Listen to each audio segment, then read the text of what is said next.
रामदेव जी का कीर्तन चल रहा था, तो कीर्तन की ध्वनि पंडरीनाथ भगवान को सुनाई देने लगी। तो पंडरीनाथ भगवान रुक्मणी जी से बोले सुनो, मेरा मन नहीं लग रहा अभी यहाँ पर। रुक्मणी जी बोली क्या करना है? बोले मैं जा रहा हूँ कीर्तन में।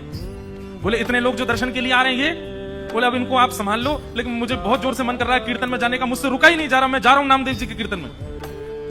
रुक्मणी जी बोली आप जाइए, मुझे उसकी कोई परवाह नहीं, उसके लिए मना नहीं, लेकिन आप एक चीज देखिए, नामदेव जी नेत्र बंद करके गा रहे होंगे, वैष्णव उछल उछल करके नृत्य कर रहे होंगे, आप जैसे ही जाओगे पूरी जनता आपके पीछे पड़ जाएगी, कीर्तन में भंग हो जाएगा, आप जाकर के वहां कीर्तन में विक्षेप डाल दोगे। तो एक बात पंडरीनाथ जी रुक गए, बोले अच्छा हाँ सही कह रहे हो, फिर तो नहीं जाऊंगा मैं। लेकिन जैसे ही नामदेव जी के ऊंचे ऊंचे स्वर सुनाई दें, विठल भगवान खड़े खड़े मुझसे रुका ही नहीं जा रहा, अब जो होगा देख लूंगा, मैं कोने में खड़ा हो जाऊंगा, लेकिन मुझको जाने दो। रुक्मणी जी बोली जाओ।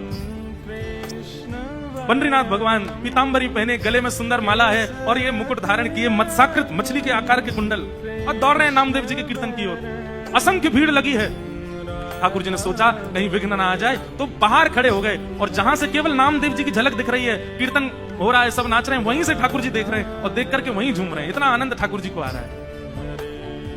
लेकिन झूमते झूमते झूमते झूमते ठाकुर जी को सुध बुध नहीं रही, और ठाकुर जी तो कोने से भीड़ में आ गए। अब जैसे ही ठाकुर जी आए, लोगों को कस्तूरी की सुगंधी आने लगी, बढ़िया। पीछे मुड़ मुड़ करके देखा, साक्षात पंडरीनाथ भगवान खड़े हैं। अब तो महाराज नाचना गाना सब भूल गए, सब मार्ग देने लगे, और ठाकुर जी नाचते नाचते भीतर प्रवेश कर रहे हैं। नाचते नाचते ये स्थिति हो गई, इतनी भीड़, कोई पांव छू रहा है, कोई हाथ छू रहा है, लेकिन ठाकुर जी नृत्य नहीं छोड़ रहे हैं, वो चलो चल करके नाच रहे हैं। नामदेव जी के जब नेत्र खुले और सामने ठाकुर जी को देखा, नेत्र सजल हो गए। जय हो।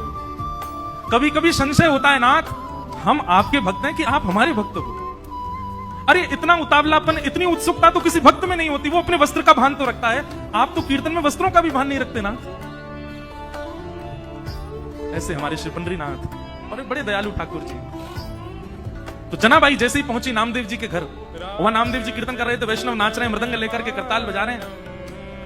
तभी जनाबाई को क्या दिखा कि श्वेत श्वेत वस्त्र, श्वेत श्वेत टोपी पहने, सब वार करी, और इनके बीच में एक पीतांबरी पहने और गोल गोल गोल कोई घूम रहा है। जनाबाई 4 दिन से तो दर्शन हुए नहीं थे ठाकुर जी के। गौर से देखा तो महाराज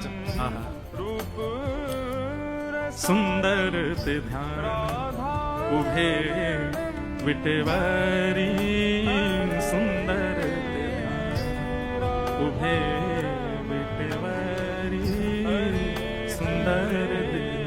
तुकाराम जी कहते हैं, जिनका ध्यान इतना सुंदर है विठल पर, जो वीट के ऊपर खड़े हैं।